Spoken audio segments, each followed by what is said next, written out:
No Harry Potter movie is good. And you're like, give me the Snyder Cut. Oh, sorry, just walk in front of you here. I'm gonna put my popcorn down. Oh, sorry, gotta put this here. Universal needs to sue Sony. Hey, I'm an idiot. I was fired from Fox. I'd like actually to see Venom just crush Spider-Man. Hello everyone, so I'm back today and I'm here to talk about Knives Out 2, or Glass Onion and Knives Out Mystery. And there's no spoilers in this review, by the way. Now, this might be a little bit long. I got a lot of thoughts, so I'm going to try to, make them concise. That's what I was trying to say. And then I will be done making my thoughts, reviewing this movie. Anyways, I'm going to talk about it. So I just watched Knives Out 2, Knives Out, Glass Onion, whatever you want to call it. And so going into this was my thought process. I was like, you know what?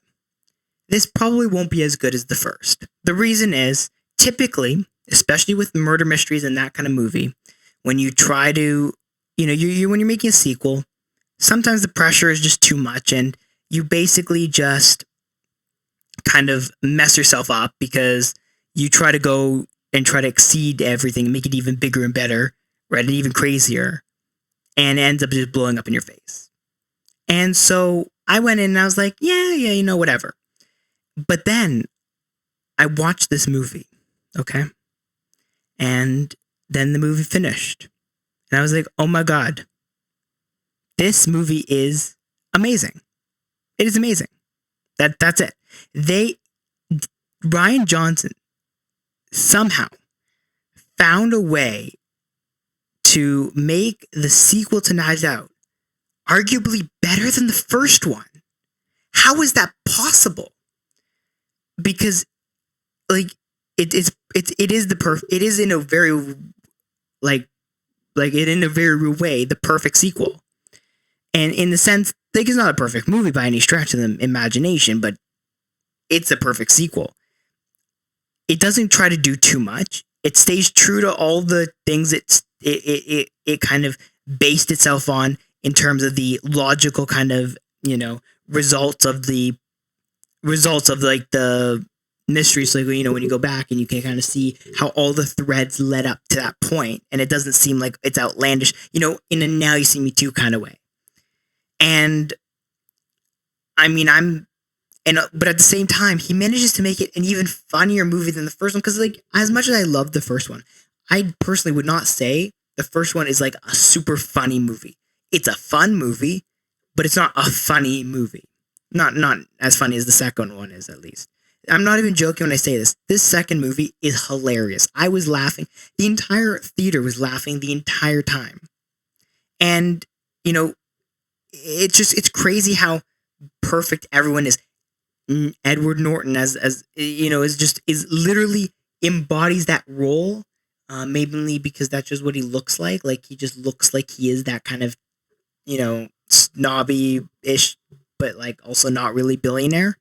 And, you've got Catherine Hahn, who's a legend at being funny, and so she's obviously great. And then you've got Kate Hudson, who's hilarious, and arguably my favorite character in the entire movie.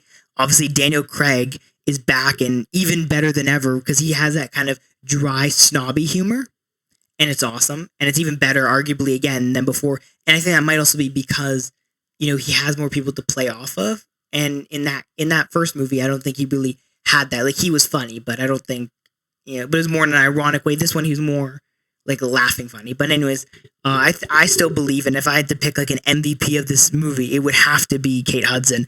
She was just fantastic. As much as I've criticized Dave Bautista, especially as Drax, for his attempts at being funny, he was great in this. And I think, sometimes I say things about people and not being, perfect actors in every way. But in this movie, he was great, and I can't say anything bad about his performance. And as beloved as the first cast was, I somehow feel, and again, I could be wrong on this, but I don't think I am. I think this movie has an even more beloved cast than the first one. And again, there's some legends in that cast. There's some legends in this cast. But oh my God, Also, there's a weird amount of Marvel characters in this because you got Ed Norton who played the Hulk. You have um, Jessica Henwick who played Colleen Wing. You have in Iron Fist. You have Dave Bautista who played Drax. You have Catherine Hahn who played Agatha. Like it's very. I found that very weird how many Marvel characters they have in this, but we just kind of move on with it, I guess.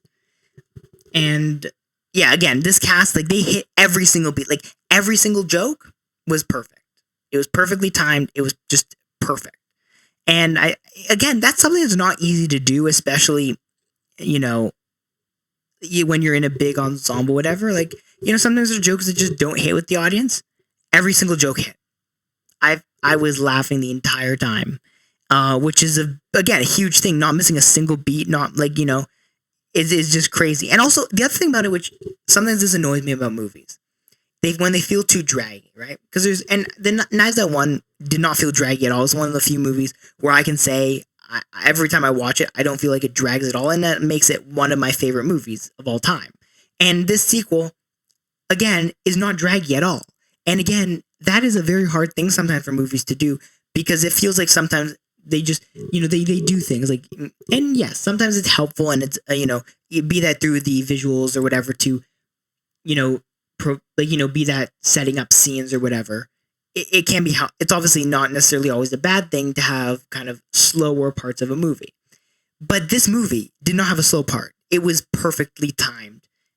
Everything was moving at the right pace. It wasn't moving too fast either. It didn't feel like, oh my God, they're rushing through this. Although I didn't want it to end, I also was like, okay, I understand that it has to eventually end. I have to eventually leave this theater, and I can't just sit here forever watching this movie go on and on, because eventually, they have to stop making the movie actually ends, right?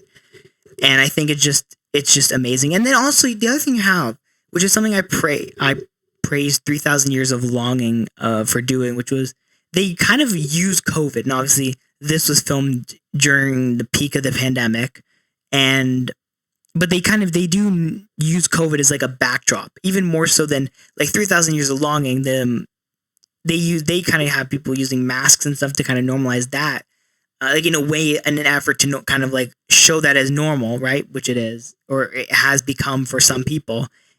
I think that the interesting part of this is that COVID is like a key, key aspect of this, and the pandemic is a key aspect of this. And I think that when you have Daniel Craig's character who is in lockdown and is, kind of restless, and you have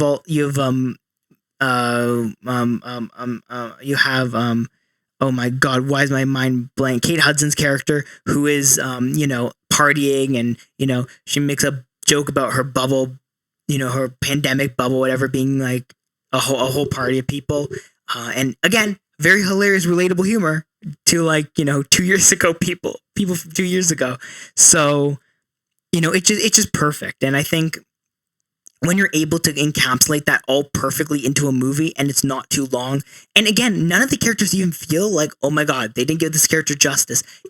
Nothing felt like unfinished about this movie, right?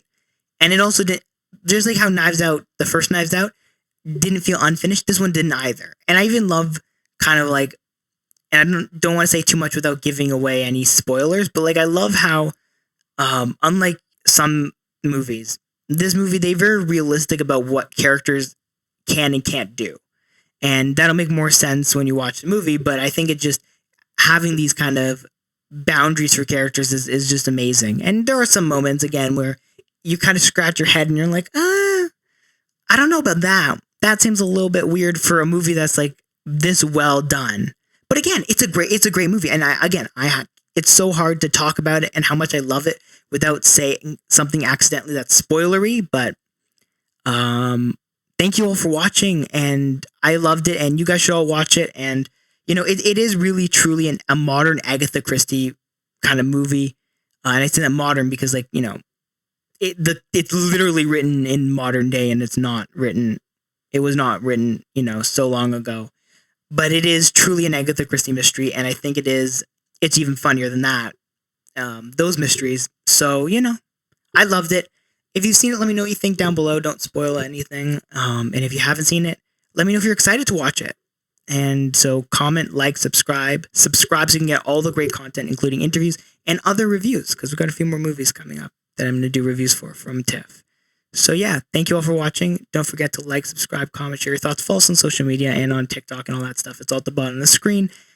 And see you all next time. Bye-bye.